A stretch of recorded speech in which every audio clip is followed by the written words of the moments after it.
I used to play the Fillmore when it was owned by another person. At that time, it was about 90% black. This time we go out to the Fillmore West.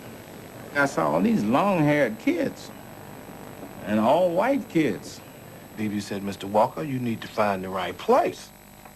And Daddy said, well, this is what's on the paper. He said, yeah, have you looked out there? And there were white people around the block. And Daddy said, yeah. He said, well, you need to find the right place, Mr. Walker. And Daddy said he drove off and drove around the neighborhood, came back, stopped at the same spot. He said, BB said, well, Mr. Walker, what's the problem? You know, you can't find where you need to go?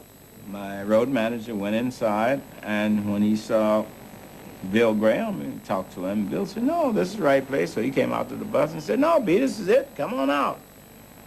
He's talking to me like he'd known me all the time or knew about me. And the best intro I think I've ever had, and the shortest. He said, ladies and gentlemen, I bring you the chairman of the board, B.B. King. Everybody stood up. Everybody. You could hear a pen. Everybody stood up. I ain't never had this happen to me before, ever in life. They all stood up and then started to applaud. But man, that got to me so much, I couldn't stand it. I stood up and started crying.